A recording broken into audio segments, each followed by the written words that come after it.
महाराष्ट्र में विधानसभा चुनाव में महायुति का जनता को समर्थन मिला। कल देवेंद्र फडणवीस ने मुख्यमंत्री एकनाथ शिंदे और अजीत पवार ने उप मुख्यमंत्री की शपथ ले ली। शुरुआत में मुख्यमंत्री पद के लिए एकनाथ शिंदे और देवेंद्र फडणवीस के बीच खींचतानी देखने को मिली थी। इसके बाद ये साफ हो गया था कि बीजेपी का ही मुख्यमंत्री होगा। प्रधानमंत्री नरेंद्र मोदी की मौजूदगी में देवेंद्र फडणवीस ने मुख्यमंत्री पद की शपथ ली। इस दौरान देवेंद्र फडणवीस की पत्नी अमृता फडणवीस भी मौजूद रहीं। आइए जानते हैं अमृता फडणवीस की लव स्टोरी के बारे में, जिसके बारे में कुछ लोगों को ही पता होगा। सबसे पहले चलते हैं देवेंद्र फडणवीस के इतिहास के बारे में। दरअसल देवेंद्र फडणवीस ने एक इंटरव्यू में बताया था कि वो देश में इमरजेंसी लगी थी तो उनके पिता को गिरफ्तार कर लिया गया था। इसके बाद देवेंद्र फडणवीस को इंदिरा गांधी से नफरत हो गई थी। ये नफरत इतनी बढ़ गई थी कि देवेंद्र फडणवीस ने बचपन में इंदिरा गांधी के नाम से बने स्कूल में पढ़ने जाने से मना कर दिया था। साल 2006 की बात है। देवेंद्र फडणवीस को विधायक बने 7 साल हुए थे। नागपुर शहर के चौक चौराहे पर एक गारमेंट शॉप के प्रचार के बड़े बड़े होर्डिंग लगे थे। इन होर्डिंग में एक मॉडल की तस्वीर लगी थी, वो देवेंद्र फडणवीस थे। कहते हैं इसकी जानकारी उस वक्त अटल बिहारी वाजपेयी तक पहुंच गई थी। इसके बाद अटल ने देवेंद्र को दिल्ली बुलाया। देवेंद्र फडणवीस के दोस्त शैलेश डोवालकर कहते हैं, उस दिन मैं भी उनके साथ था। मुझे याद है कि वाजपेयी जी ने उनका स्वागत करते हुए कहा था, आइए आइए मॉडल विधायक जी। इससे आप समझ सकते हैं कि अटल बिहारी वाजपेयी को फडणवीस को कितना पसंद करते थे। कहते हैं प्रत्येक राजा की कहानी रानी के बिना अधूरी होती है। देवेंद्र फडणवीस जी की जिंदगी में भी एक ऐसी लड़की की एंट्री हुई। इसके विचार और ख्याल बिल्कुल अलग थे, लेकिन सिर्फ आधा घंटे के अंदर ही फडणवीस अमृता पर फिदा हो गए थे। दरअसल शपथ ग्रहण समारोह स्थल पर मुख्यमंत्री देवेंद्र फडणवीस की पत्नी अमृता फडणवीस ने कहा कि आज बहुत खुशी का दिन है। आज वे तीसरी बार राज्य के मुख्यमंत्री बने हैं। अभी उन्हें महाराष्ट्र के लिए बहुत काम करना है। हम सबको उनका साथ देना है, तो ये हमारी जिम्मेदारी है। लाडली बहना एक बहुत ही सुंदर योजना है जिसमें सभी बहनें देवेंद्र जी महायुति के साथ जुड़ेंगी। देवेंद्र फडणवीस की पत्नी अमृता फडणवीस भी हमेशा चर्चाओं में रहती हैं। वे कई आयोजनों में मौजूद रहती हैं। देवेंद्र और अमृता की शादी 2005 में हुई थी। वह नेत्र रोग विशेषज्ञ शरद नानाडे और स्त्री रोग विशेषज्ञ आरुलता नानाडे की बेटी है। दिलचस्प बात यह है कि देवेंद्र फडणवीस और अमृता फडणवीस की प्रेम कहानी बेहद खास है।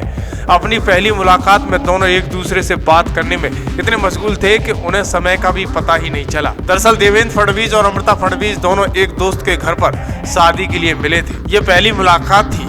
मूलतः अमृता के पास इस यात्रा के लिए बहुत कम समय था। हालांकि अमृता को पता ही नहीं चला देवेंद्र फडणवीस के साथ 90 मिनट से ज्यादा कैसे बीत गए। अमृता का शुरू में राजनीति के प्रति दृष्टिकोण थोड़ा अलग था। हालांकि देवेंद्र फडणवीस से मुलाकात के बाद राजनीति के प्रति उनका नजरिया बदल गया था। उन्हें पता चला कि देवेंद्र फडणवीस जमीन से जुड़े हुए व्यक्ति हैं। देवेंद्र के एक दोस्त बताते हैं कि मैं और अमृता और देवेंद्र एक दोस्त थे। 2005 में जब अमृता और देवेंद्र कॉमन फ्रेंड थे। 2005 में एक रोज मेरे घर पर ही अमृता और देवेंद्र की पहली मुलाकात हुई थी। तब देवेंद्र फडणवीस दूसरी बार विधायक बने थे और उस दौरान अमृता अपने घर से बोलकर आई थी कि वो आधा घंटे में ही आ जाएंगी, लेकिन देवेंद्र से मिलने के बाद 2.5 घंटे लग गया। पता ही नहीं चला कि कब समय निकल गया। बताया जाता है कि अमृता को देखते ही देवेंद्र फडणवीस को पहली नजर में ही अमृता से प्यार हो गया था और उनका कहना था कि आप तो बिल्कुल काजोल की तरह हंसती हो। इतना सुनते ही अमृता कुछ देर के लिए ठहर गईं और दोनों के बीच 2.5 घंटे तक बातें होती रहीं। कहते हैं पहली मुलाकात में ही फडणवीस ने अमृता को शादी के लिए प्रपोज कर लिया था। उस दौरान अमृता एक बैंक में कैशियर की नौकरी करती थी।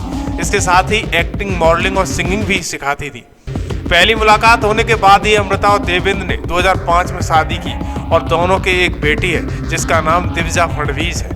इंटरनेट की दुनिया में अमृता फडणवीस छाई रहती हैं। उनके स्टाइल और लुक की वजह से विपक्षी पार्टियां भी इसे मुद्दा बनाती हैं और फडणवीस को टारगेट करती रहती हैं। लेकिन महाराष्ट्र की राजनीति में फडणवीस के आगे कोई नहीं टिक पाता है। खुले मंच से ओवैसी जैसे नेताओं को जमकर धो देते हैं। सबसे खास बात यह है कि फडणवीस तीसरी बार मुख्यमंत्री बने हैं, फिर भी अमृता पर कोई फर्क नहीं पड़ा है। आमतौर पर नेताओं की राजनीति में धमक होने के बाद घरों का माहौल ही बदल जाता है। जैसे यूपी में अखिलेश यादव और डिम्पल यादव ने लव मैरिज की थी, लेकिन डिम्पल यादव भी राजनीति में कूद पड़ी। लेकिन अमृता इस वक्त भारत के सबसे युवा मुख्यमंत्री की सबसे स्टाइलिश और मॉडर्न पत्नी है। वो एक दिन जब अमृता ने कहा था कि वो बिल्कुल रोमांटिक नहीं है। एक इंटरव्यू में करते हुए अमृता ने कहा था कि देवेंद्र से मिलने से पहले ही मैं दबाव में थी। मैं सोच रही थी कि देवेंद्र कैसे इंसान होंगे। मेरे मन में राजनेताओं के प्रति नकारात्मक छवि थी, लेकिन देवेंद्र से मिलने के बाद सब कुछ बदल गया। मुझे वो बहुत ही ईमानदार व्यक्ति लगे।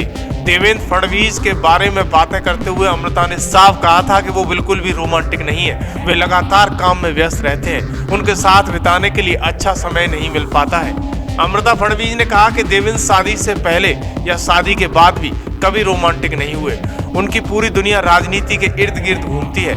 एक इंटरव्यू में अमृता फडणवीस ने सीधे तौर पर कहा था कि देवेंद्र फडणवीस एक बार में 30 से 35 पूरन पूड़ियां खाते हैं। इसके बाद सोशल मीडिया पर कई मीम्स वायरल हुए। वहीं अमृता के इस बयान पर देवेंद्र फडणवीस को भी सफाई देनी पड़ी थी। तो ये थी अमृता और देवेंद्र फडणवीस की लव स्टोरी।